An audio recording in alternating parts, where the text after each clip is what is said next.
ஓம் ஸ்ரீ குருபியோ நமக. நன்றாக குருவாழ்க, குருவே துணை. பரபிரம்ம ருத்ர காயத்ரி ஞானஸ்தலத்து நண்பர்களுக்கு வணக்கங்களும் வாழ்த்துக்களும் கூறி, துலாம் லக்னத்திற்கு இந்த பதிவில் செவ்வாய் சனியினுடைய பார்வை ஒரு 15 நாட்களுக்கு நமக்கு என்ன விளைவுகளை தரும்னு பார்க்கணும். இப்போ பிப்ரவரி 1ஆம் தேதியிலிருந்து 14ஆம் தேதி வரைக்கும் இந்த 15 நாட்களில் நமக்கு 5ஆம் வீட்டில் சனி குரு நட்சத்திரத்தில் இருக்கார். 9ஆம் வீட்டில் செவ்வாய் குரு நட்சத்திரத்தில் இருக்கார். அப்போ மிதுனத்தில் புனர்பூசம் 2ஆம் பாதத்தில் இருக்கிற செவ்வாயும், கும்பத்தில் பூரட்டாதி 2ஆம் பாதத்தில் இருக்கிற சனியும் ஒருவரை ஒருவர் தொடர்பு கொள்கிறார்கள். ஒரு சுப விளைவு ஏற்படுகிறது. ஆனால் 2 கிரகங்களும் எதிரி கிரகங்கள். அதனால் என்ன நமக்கு பலன்? யார் நமக்கு நல்லது செய்வா, யார் கெட்டது செய்வா, 2 பேரும் சேர்ந்து என்ன செய்வாங்க அப்படிங்கிறத பார்க்கலாம்.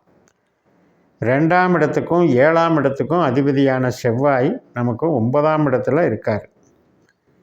இப்போ இந்த 9ஆம் இடம் அப்படிங்கிறது நமக்கு தெய்வ அனுகிரகம் கொடுக்கறது, ஒருத்தரை சந்திக்கிறது, ஒரு பிரயாணம் பண்ணுறது, தீர்த்த யாத்திரை பண்ணுறது, மார்க்கெட்டிங் பண்ணுறது, மேல் படிப்பு படிக்கிறது, இது மாதிரி தகவல் தொடர்பு சார்ந்த விஷயத்துக்கு 9 அப்படிங்கிறது நல்ல இடம்.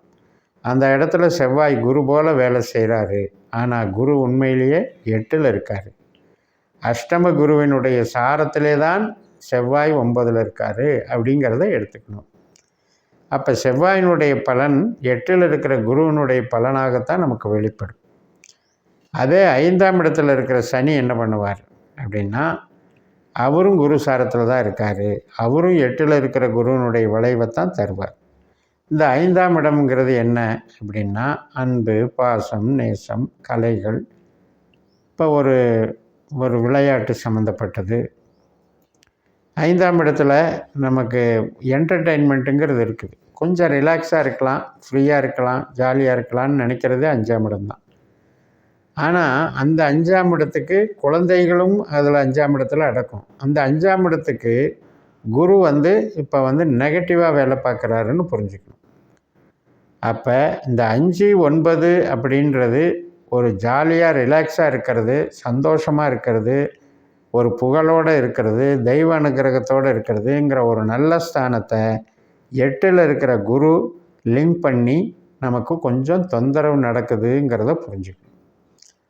சரி, சனி நமக்கு யார் அப்படின்னு பார்த்தீங்கன்னா, 2ஆம் இடத்துல அனுஷ நட்சத்திரமாக இருக்கார். 6ஆம் இடத்துல மீனராசியில் அவர் உத்திரட்டாதி நட்சத்திரமாக இருக்கார். 10ஆம் இடத்துல கடகராசியில் பூச நட்சத்திரமாக இருக்கார். இந்த 2ஆம் இடம், 6ஆம் இடம், 10ஆம் இடம்ங்கிறது பணம் கொடுக்கறது, வேலை பார்க்குறது, சொந்த தொழில் பண்ணுறது, இத்தனையும் வச்சுருக்கிற கிரகம் நமக்கு 5ல் இருக்கிறதுங்கிறது அதுக்கு எதிராக செயல்படுதுன்னு அர்த்தம். அப்போ ஒரு கெட்டதை செய்யுமா, ஒரு தொழிலுக்கு கெட்டதை செய்கிற சனியினுடைய தன்மைகள், நம்மளை ஐடில் பண்ணுற தன்மைகள் இருந்தாலும் கூட, அவர் நின்ற நட்சத்திரம் குருவினுடைய நட்சத்திரம் 8ல் இருக்கிறதுனால அந்த கெட்டது நடக்காது. இதைத்தான் நம்ம சனியினுடைய பயிற்சி பலன்கள் எல்லாம் நான் விரிவாக சொல்லியிருக்கேன். அதனால் நம்ம இருக்கிற இடத்துல வச்சு அந்த இடம் மோசம்னு நினைக்கக்கூடாது. அந்த கிரகம் நின்ற நட்சத்திராதிபதி எங்கே இருக்காரோ அதை வச்சு தான் நமக்கு பலன் கிடைக்கும். அப்போ சனி இருக்கிற இடம் தொழிலுக்கு பங்கமாக இருந்தாலும் அது பங்கம் பண்ணாது. காரணம், அவர் குருவினுடைய நட்சத்திரத்தில் 8ல் இருக்கிறது, 8ல் இருக்கிற குருவினுடைய நட்சத்திரத்தில் இருக்கிறதுனால வேலைக்கு பங்கம் பண்ணாது. வேலை பாட்டுக்கு நடக்கும், தொழிலும் நடக்கும், பண வரவும் இருக்கும். அப்போ 2மே 8ஆம் இடத்தை இயக்கும்போது, இந்த 8ஆம் இடம்ங்கிறது உறவுகளுக்கு அவ்வளவு நல்லதில்லைங்க.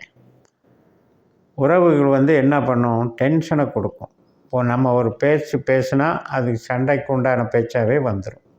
வம்பு வழக்கு, அப்படி இல்லையா ஏதோ ஒரு உடல்நல குறைபாடு, டயர்ட்னஸ்ஸு, வீக்னஸ்ஸு, அப்புறம் பொருளை ஏதாவது ஞாபகம் மறதியாக இழக்கிறது, அல்லது இன்னொருத்தர்கிட்ட ஏமாந்து இழக்கிறது, இதெல்லாம் 8ஆம் இடத்துல இருக்குது. அப்படிப்பட்ட அட்டம குருவனுடைய சாரத்தில் இந்த 2 கிரகங்கள் இணைகிறாங்க. இந்த 2மே எதிரி கிரகங்கள். அப்போ பண விஷயத்துலேயும் நம்ம ஜாக்கிரதையாக இருக்கணும். ஒரு வீடு கட்டுறது, இடம் வாங்கிறது, வாகனம் வாங்கிறது, அந்த மாதிரி விஷயத்துலேயும் ஜாக்கிரதையாக இருக்கணும். குழந்தைகள் சம்மந்தப்பட்ட நடவடிக்கைகள், அந்த மாதிரி விஷயத்துலையும் ஜாக்கிரதையாக இருக்கும். அப்போ பாருங்கள், 8ல் இருக்கிற குருங்கிற ஒரு கான்செப்டுக்கு இந்த 2 கிரகம் வந்து லிங்க் ஆகுது. அப்போ எங்கே லிங்க் ஆகுதோ அந்த இடம் சார்ந்து நமக்கு பிரச்சனைகளை கொடுப்பாங்க. இப்போ ஃபாதர் சன், அப்பா மகன் உறவு, அப்பா மகள் உறவு, அதில் வந்து ஏதாவது ஒரு பிரச்சனையும் உண்டாகும். அதே மாதிரி குழந்தைகள் சம்மந்தப்பட்டது. குழந்தைகள் பண்ணுறது நமக்கு தேவையில்லாத டென்ஷனை கொடுக்கும்.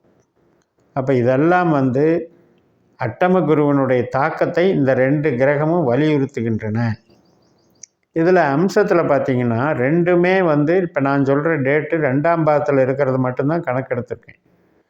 தொடர்ந்து இந்த நட்சத்திரத்தில் 2 கிரகம் இருந்தாலும் 2ஆம் பாதத்தில் இருக்கிறது தான் சேர்க்கை பலன்னு எடுத்துக்கணும். அம்சத்தில் வந்து ஒரே கட்டத்தில் சேர்ந்துருவாங்க.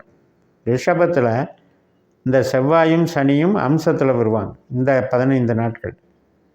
அதனால் இந்த சேர்க்கை என்ன செய்யும் அப்படின்னு பார்த்திங்கன்னா, இந்த 15 நாள் ரொம்ப ரொம்ப கேர்ஃபுல்லாக இருக்கணும் உறவுகள் சார்ந்த விஷயத்தில்.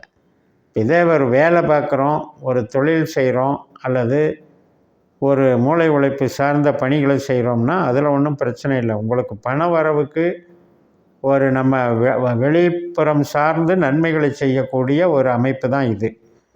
இப்போ நுணுக்கமான வேலைகளுக்கெல்லாம் செவ்வாய் கிரகமும் சனி கிரகமும் டெக்னிக்கலாக டெவலப் பண்ணி கொடுப்பாங்க. டெக்னிக்கல் நாலேஜ் கொடுக்கறது இந்த 2 கிரகமும் அதில் வந்து சப்போர்ட் பண்ணுறாங்க. ஆனால் உறவுகள் சார்ந்த விஷயத்தில் மட்டும்தான் ரொம்ப ரொம்ப கேர்ஃபுல்லாக இருக்கும்.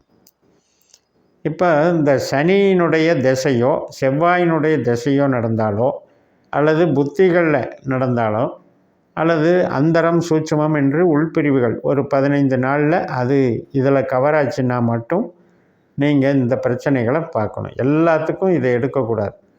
துலா லக்னங்களில் 90 கோடி பேருக்கு மேலே இருப்பாங்க. அத்தனை பேருக்கு இது பொருந்தாது. இது எப்படின்னா திசாபுத்தி இல்லாமல் கோச்சாரம் நமக்கு பார்க்க முடியாது. அப்போ நமக்கு இந்த திசாபுத்தி அந்தரம் நடக்கிறவங்களுக்கு இது வந்து அஷ்டம குருவினுடைய தாக்கத்தை இணைக்கிறதுனால இந்த 5ஆம் இடம்ன்றது இப்போ நம்ம ஒரு கலை படைப்புகள் ஆர்வமாக செய்கிறோன்னு நினச்சிருப்போம். அதில் ஏதாவது மிஸ்டேக் வருங்கிறதுனால கொஞ்சம் பொறுமையாக செயல்படணும். அதே மாதிரி உறவுகள் சார்ந்து 8ஆம் இடம்ங்கிறது அவமானத்தை கொடுக்கும். நம்ம பிரியம் வச்சுருக்கிற நபரே நம்மளுக்கு வந்து அகென்ஸ்டாக வேலை பார்த்தாங்கன்னா அது அவமானம். அதே போல் தான் பெற்றோர்கள் உறவு, ஒரு தெய்வ அனுகிரகம் அப்படிங்கிறதுல கூட தடை ஏற்படுது. ஒரு குலதெய்வ கோயிலுக்கு போகலாம் அப்படின்னு போயிட்டு வந்தால் அந்த சமயத்தில் ஏதாவது ஒரு இடைஞ்சல் வரும். அந்த சமயத்தில் ஒரு துன்பம் வருது அப்படின்னா இந்த அறிகுறிகள்னால தான் வரும். ஏன்னா 5ஆம் இடத்துக்கும் 9ஆம் இடத்துக்கும் அது அவஸ்தையை கொடுக்குற இடம் 8ஆம் இடம். அந்த வகையில் நாம் வந்து நம்முடைய மன ஈடுபாடுகள், கலைத்திறமைகள், நம்முடைய வெளி கல்விகள், வெளிநாட்டு சம்மந்தப்பட்ட தகவல்கள், வெளியூர் சம்மந்தப்பட்ட தகவல்கள், தொடர்புகள், இந்த மேல் படிப்பு, பெரியவர்களை சந்திக்கிறது, ஆன்மீக சம்மந்தப்பட்ட பணிகள், இதில் எல்லாத்துலேயுமே கொஞ்சம் கவனமாக இருக்கணும். அது திசாபுத்தி அந்தரத்தை பார்த்துக்கோங்க. அப்படி இல்லை அப்படின்னா நட்சத்திரத்துலையாவது பார்த்துக்கணும். செவ்வாயினுடைய நட்சத்திரம் சித்திரை, அவிட்டம், மிருகசிரீஷம். சனியினுடைய நட்சத்திரம் பூசமனுஷம், உத்திரட்டாதி. இந்த நட்சத்திர நாட்கள்லையாவது நம்ம அதை கவனமாக எடுத்துக்கிட்டிங்கன்னா ஒன்றும் ப்ராப்ளம் இல்லை. அதனால் திசாபுத்தி இல்லாதவர்கள் இதை பற்றி ஒன்றும் நம்ம ஒரி பண்ணிக்க வேண்டியதில்லை.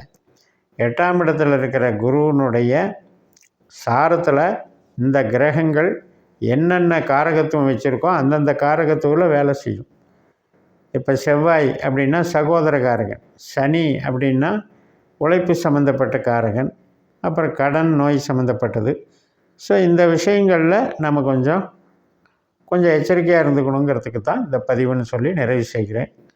இந்த சேனலை சப்ஸ்கிரைப் பண்ணி ஷேர் பண்ணுங்கள். உங்கள் தனிப்பட்ட ஜாதக பலாபலன்களை என்னுடைய வாட்ஸ்அப் நம்பரில் தொடர்பு கொண்டு பலன் பெறுங்கள். உங்களிடமிருந்து விடைபெறுகிறேன். உங்கள் ஜெயம்எஸ். நன்றி, வணக்கம்.